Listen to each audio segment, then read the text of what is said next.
नमस्कार दोस्तों, मैं उमेश बोसरे फिर से आप सभी लोगों का स्वागत करता हूं आपके अपने यूट्यूब चैनल कृष्णा फार्मेसी में। आज हम देखने वाले डीफार्म फर्स्ट ईयर फार्माकोग्नोसी में chapter 3 quality control of crude drug, उसमें physical evaluation of crude drug. So let's start without wasting time. So what is physical evaluation? So physical evaluation help in evaluation of crude drugs with reference to the specific gravity, density, optical rotation, refractive index, melting point, viscosity and solubility in different solvent। तो ध्यान में रखना कि physical evaluation ये crude drug evaluate करने का एक method है जिसमें हम क्या करते हैं, अलग अलग फिजिकल पैरामीटर का इस्तेमाल करके क्रूड ड्रग को आइडेंटिफाई करते हैं, जैसे कि स्पेसिफिक ग्रेविटी है, डेंसिटी है, ऑप्टिकल रोटेशन है, रिफ्रैक्टिव इंडेक्स है, या फिर मेल्टिंग पॉइंट है, या फिर विस्कोसिटी है क्रूड ड्रग की। तो ये सारे पैरामीटर का इस्तेमाल करके हम क्रूड ड्रग को आइडेंटिफाई करते हैं, या फिर उसमें जो मिलावट है वो हम फाइंड आउट कर सकते हैं। So let start one by one. See first one, moisture content. तो फर्स्ट पैरामीटर क्या है फिजिकल इवेल्युएशन का? Moisture content. तो moisture content of the drug should be minimise in order to prevent decomposition of the crude drug either due to chemical change और microbial contamination. तो ध्यान में रखना, अगर क्रूड ड्रग में पानी की मात्रा मतलब वाटर की लेवल है वो अगर ज्यादा रही, मतलब मॉइस्चर कंटेंट अगर ज्यादा रहा, तो क्या हो जाएगा कि माइक्रोबियल कॉन्टेमिनेशन की वजह से या फिर केमिकल चेंज की वजह से क्रूड ड्रग खराब हो जाएगा, उसमें जो केमिकल कंस्टिट्यूएंट है वो खराब हो जाएंगे। इसीलिए आपको ध्यान में रखना है कि क्रूड ड्रग में जो वाटर लेवल है या फिर मॉइस्चर कंटेंट जो है वो कम से कम रहना बहुत जरूरी रहता है। Then the moisture content of the crude drug is determined by heating the drug at 105 degree Celsius temperature in an oven to a constant weight. तो सिंपल रहता है, जनरली मॉइस्चर कंटेंट डिटरमाइन करने के लिए क्या किया जाता है कि क्रूड ड्रग को वे किया जाता है, और वे किया हुआ वजन लिया हुआ जो क्रूड ड्रग रहता है उसको ओवन में हीट किया जाता है जब तक कि उसका कांस्टेंट वेट नहीं आता। मतलब क्या, जब तक उसका कांस्टेंट वेट आएगा तब तक उसमें से सारा मॉइस्चर जो है या फिर वाटर कंटेंट जो है वो रिमूव हो जाएगा। तो उस हिसाब से हम क्या कर सकते हैं कि उसमें कितना ग्राम मॉइस्चर था वो हम निकाल सकते हैं, और उसी तरह से मॉइस्चर कंटेंट हम निकालते हैं। जैसे कि फॉर एग्जांपल यहाँ पे देखो एलो का एग्जांपल दिया गया, not more than 10% weight by weight का एग्जांपल दिया गया है। Not more than 10% weight by weight का मीनिंग क्या है कि अगर 100 ग्राम अगर हमने एलो लिया तो एलो को 105 डिग्री सेल्सियस टेम्परेचर पे ओवन में हम कंटिन्यूअसली ड्राई करेंगे जब तक कि उसका कांस्टेंट वेट नहीं आता। जब फॉर एग्जांपल अगर उसका वेट अगर 91 या फिर 92 के आसपास में आ गया, इसका मतलब क्या, उसमें 9% या फिर 8% उसमें मॉइस्चर कंटेंट था। तो ये जो एग्जांपल दिए गए उसमें ऑलरेडी मेंशन है कि नॉट मोर देन 10%, मतलब 10% से ज्यादा मॉइस्चर कंटेंट नहीं रहना चाहिए। मतलब क्या, अगर 100 ग्राम ड्रग लिया तो उसमें 10 ग्राम से ज्यादा पानी की मात्रा नहीं रहनी चाहिए। इसका मतलब 90 ग्राम से कम उसका वेट नहीं आना चाहिए। तो इस तरह से मॉइस्चर कंटेंट निकला जाता है।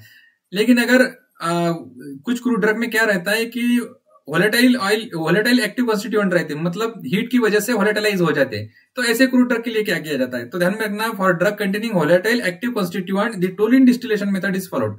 तो अगर वोलेटाइल एक्टिव कंस्टिट्यूएंट है तो उसके लिए टोलिन डिस्टिलेशन मेथड का इस्तेमाल किया जाता है। यहाँ पे ध्यान में रखना, एमसीक्यू बेस्ड सवाल पूछा जा सकता है आपको। जनरली ऐसा सवाल पूछा जाता है कि which method is use for determination of moisture content having volatile active constituent. तो इसका आंसर क्या रहेगा, टोलिन डिस्टिलेशन मेथड। ध्यान में रखना टोलिन डिस्टिलेशन मेथड, और ये टेम्परेचर भी ध्यान में रखना, ओवन और टेम्परेचर, इसमें सवाल पूछा जाता है। Generally moisture content is determined by in a oven at 105 degree Celsius temperature till the constant weight is obtain. और एग्जांपल ध्यान में रखना, आपको हर इसमें एग्जांपल भी मेंशन करने हैं। फॉर एग्जांपल यहाँ पे एलो दिया गया है तो not more than 10% weight by weight, and digitalis का एग्जांपल है not more than 5% weight by weight. मतलब अगर 100 ग्राम डिजिटलिस यूज लिए तो उसमें 5 ग्राम से ज्यादा उसका वेट लॉस नहीं होना चाहिए मॉइस्चर कंटेंट डिटरमाइन करते वक्त, तभी वो एज पर आईपी इंडियन फार्माकोपी के स्टैंडर्ड के अनुसार वो पास होगा। तो इस तरह से मॉइस्चर कंटेंट निकला जाता है।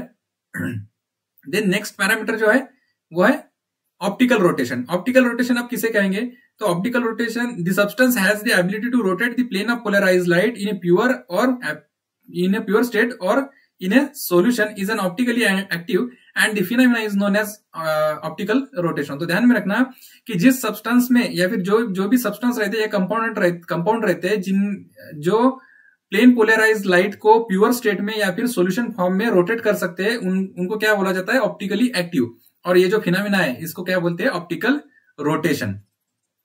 So the ability of the substance to rotate a plane polarized light towards right is a dextrorotatory and towards left is a levorotatory. तो जो सब्सटेंस प्लेन पोलराइज लाइट को राइट साइड में rotate करते हैं उनको डेक्स्ट्रोरोटेटरी बोला जाता है, और जो लेफ्ट साइड में रोटेट करते हैं उनको लिवोरोटेटरी बोला जाता है, ध्यान में रखना. Then normally the optical rotation is determined at 25 degree Celsius using sodium lamp as a source of light. तो ध्यान में रखना कि जो ऑप्टिकल रोटेशन निकाला जाता है वो सोडियम लैम्प का इस्तेमाल करके निकाला जाता है. तो as a source of light जो इस्तेमाल किया जाता है वो सोडियम लैंप रहता है और 25 डिग्री सेल्सियस टेम्परेचर पे निकाला जाता है. मैंने इसीलिए इसको बोल्ड इसीलिए किया कि आप इसको ध्यान में रख सको, क्योंकि ये इंपॉर्टेंट चीजें हैं जिनके ऊपर एमसीक्यू बेस्ड सवाल बनता है. तो आई होप सो आप समझ रहे होंगे.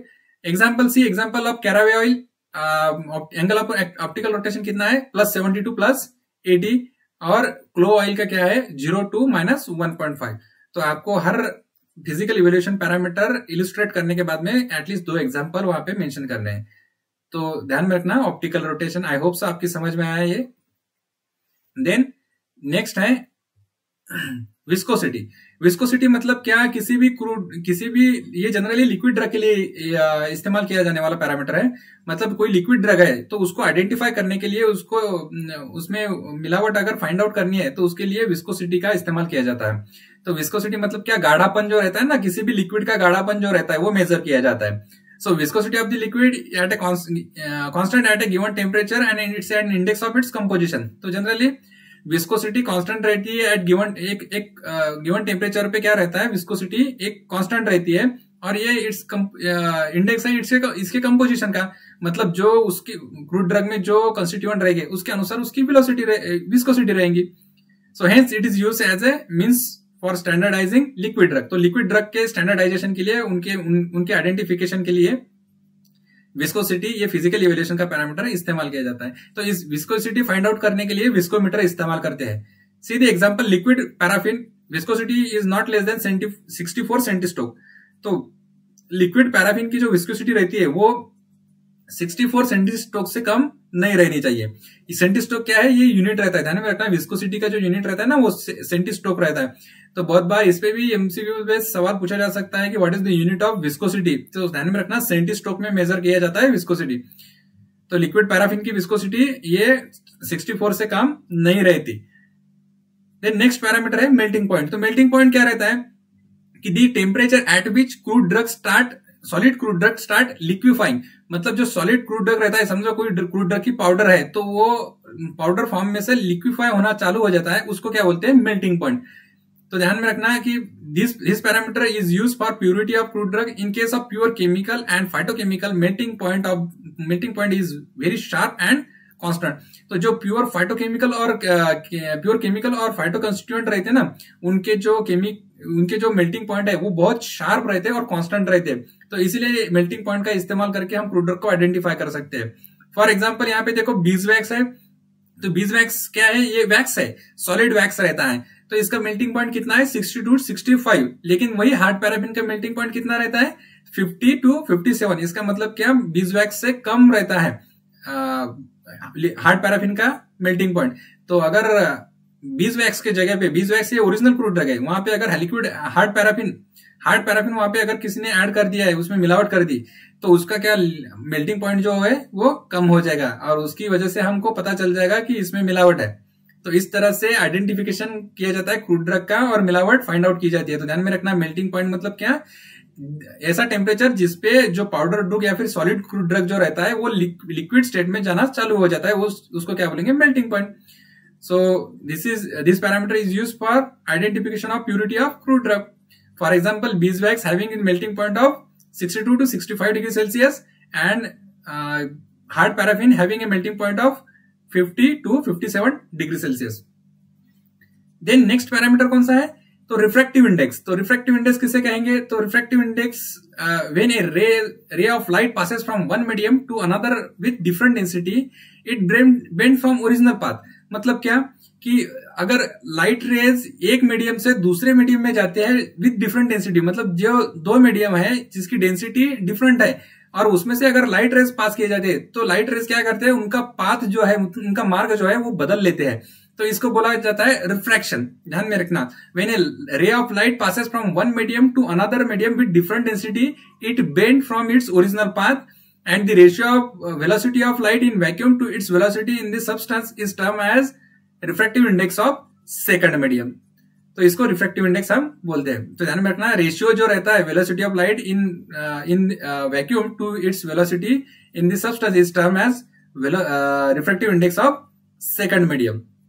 सो refractive index of compound varies with wavelength of incident light, temperature and pressure. तो ध्यान में रखना कि जो लाइट की वेवलेंथ इस्तेमाल की जाती है, टेम्परेचर क्या है और प्रेशर कितना है, एटमॉस्फेरिक प्रेशर के, उसके अनुसार रिफ्रैक्टिव इंडेक्स जो है वो वेरी होता है, बदलता है। ध्यान में रखना। तो इसलिए refractive index of some compound are mention here. मतलब यहाँ पे एग्जांपल दिए गए हैं, कैरावे ऑयल है और अरेचिस ऑयल है। तो इनके रिफ्रैक्टिव इंडेक्स क्या है, तो कैरावे ऑयल का 1.4678 टू 1.4698, ये क्या है, refractive index of caraway oil. तो ये सोडियम लाइट का इस्तेमाल करके निकाला गया है। ध्यान में रखना, सोडियम लाइट का इस्तेमाल करके 25 डिग्री सेल्सियस टेम्परेचर पे ये रिफ्रैक्टिव इंडेक्स निकाला गया है। वैसे अरेचिस ऑयल का निकाला गया है 1.4838 टू 1.4858। तो ध्यान में रखना, आपको एग्जांपल मेंशन करने हैं यहाँ पे कैरावे ऑयल और अरेचिस ऑयल के refractive indexes. So I hope so ये सारी चीजें, ये जो पैरामीटर है, डिफरेंट पैरामीटर फिजिकल इवेल्युएशन के, एक आपकी समझ में आए। तो हमने आज 5 पैरामीटर देखे physical evaluation of crude drug में, जिसका इस्तेमाल करके हम क्रूड ड्रग को आइडेंटिफाई कर सकते हैं। उसमें हमने पहला देखा मॉइस्चर कंटेंट, दूसरा हमने देखा ऑप्टिकल रोटेशन, तीसरा देखा हमने मेल्टिंग पॉइंट, विस्कोसिटी, चौथा देखा melting point and last one refractive index. तो ये पैरामीटर का इस्तेमाल करके हम क्रूड ड्रग को आइडेंटिफाई कर सकते हैं और इवेल्युएट कर सकते हैं। तो आई होप सो आज जो हम पढ़े हैं ये सारी चीजें आपकी समझ में आई हैं। अगर आपको इसमें कोई डाउट है या फिर कोई क्वेरीज है तो आप मुझे कमेंट में बता सकते हैं। नेक्स्ट लेक्चर में मैं वो सॉल्व करने का प्रयास करूंगा। ये वीडियो और इन्फॉर्मेशन आपको अच्छी लगी तो मेरे वीडियो को लाइक और चैनल को सब्सक्राइब जरूर कीजिएगा। Thank you so much.